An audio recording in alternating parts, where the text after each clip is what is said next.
This is Democracy Now!, democracynow.org, The War and Peace Report. I'm Amy Goodman with Juan Gonzalez.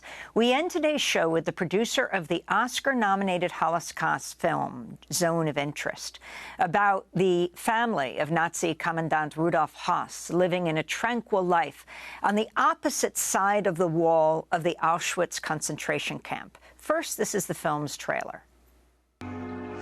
These flowers are so beautiful. The azaleas there. There are also vegetables. A few herbs, rosemary, beetroot. This is fennel, sunflowers.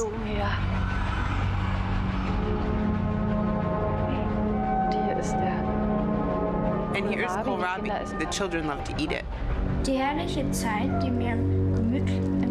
The heartfelt time we spent in the Höss house will always be among our most beautiful holiday memories. In the east lies our tomorrow. Thanks for your National Socialist hospitality. The Zone of Interest just won 3 BAFTA awards last month for Best Sound, Best British Film, and Best Film Not in the English Language. During his acceptance speech, producer James Wilson raised Israel's assault on Gaza.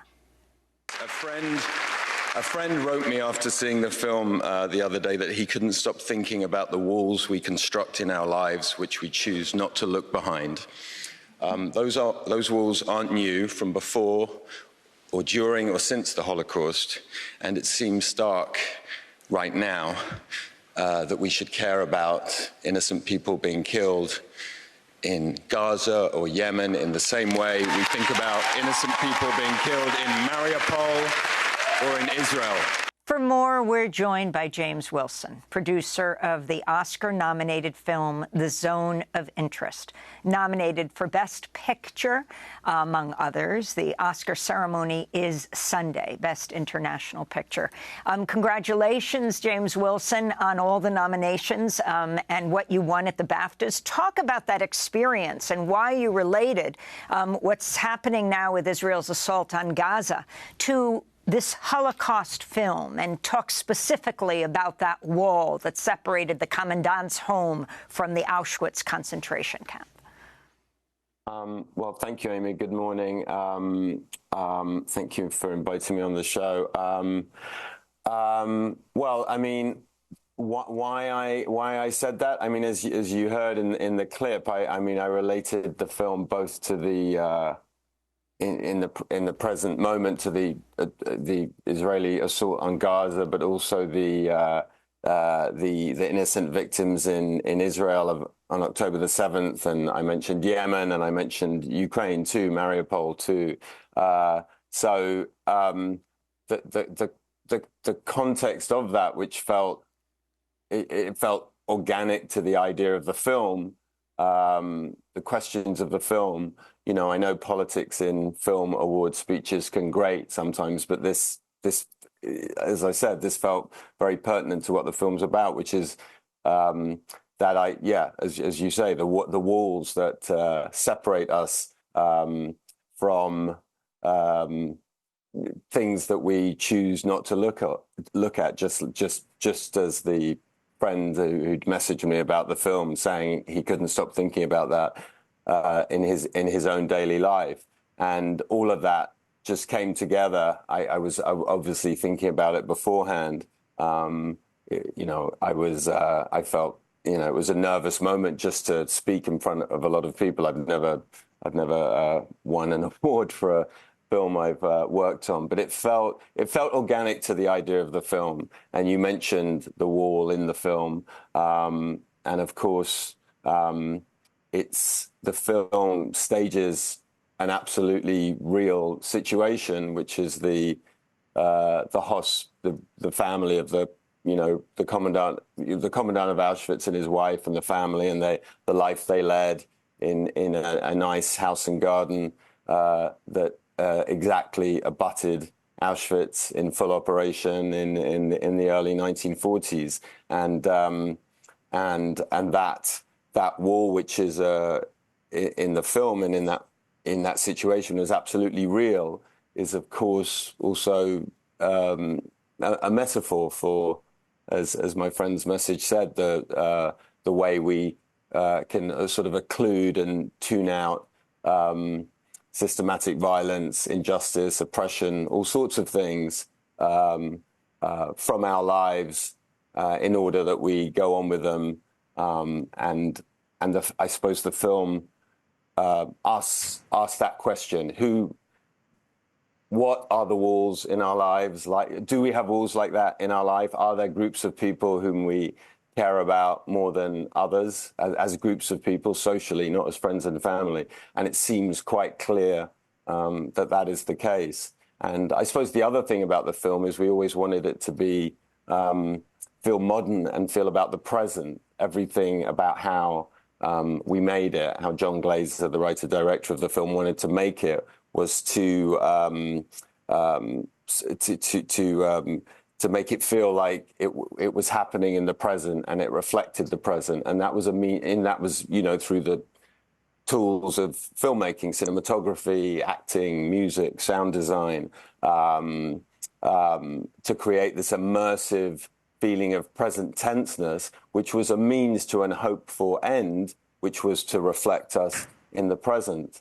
And John's also spoken about how it's a political film, and one of the things that's happening in the present is this extraordinary, staggering loss of innocent life, in killing of innocent people in Gaza, in the occupied territories, that is a response to the heinous mass killing of October the 7th.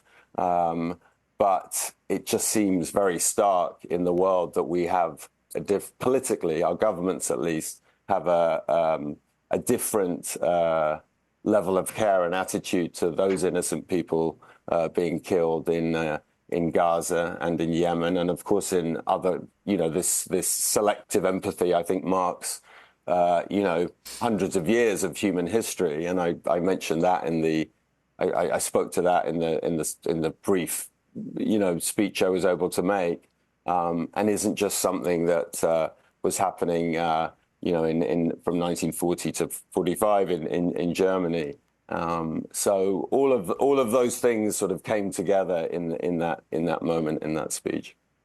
And James Wilson, you mentioned the commandant of Auschwitz and his family. What was the challenge in getting the audience to identify with these main characters, with this idyllic family, up against this incomprehensible and terror and destruction that was happening that was occurring, and that he was presiding over? Well, I mean, in a way, you've identified. I mean, the challenge that you identify sort of is the core of the film. I think the questions of the film. I mean, it's not a polemical film. There's not like a message where we're trying to pin it, tie it up with a neat bow. But I think the whole question of the film and the idea, the thinking space of the film. It's a film, I think, that asks you tries to make a space in which you can think. Was to lean into some kind of identification with those people, as you say, the commandant of Auschwitz and his partner, his wife, to look for the similarities, not the differences. The typical way the Holocaust is narrated is of a sort of is of something. It's the discourse of what's called Holocaust exceptionalism, right? That the Holocaust stands apart from history, outside of history, as this sort of mythic, almost evil, mystical event. And there's something apolitical and ahistorical in that idea. So the idea of this film was to look for the similarities rather than the differences between us and the perpetrator. And I wanted to go to a clip from your film when Nazi Commandant Rudolf Höss's wife, Hedwig Hensel, speaks to her mother. Is that the camp wall? Yes, that's the camp wall. We planted more vines at the back to grow and cover it. Maybe Esther Silverman is over there. Which one was she? The one I used to clean for. James Wilson, 10 seconds to wrap. Well, I mean, just to pick up that last point, it was to look for all those all those details and aspects of our lives in terms of our aspirations, our desire for household comfort, the things that motivated and drove them. James Wilson, we're going to leave it there. Congratulations on your Oscar nominations for international film at the Oscars, The Zone of Interest. I'm Amy Goodman with Juan Gonzalez.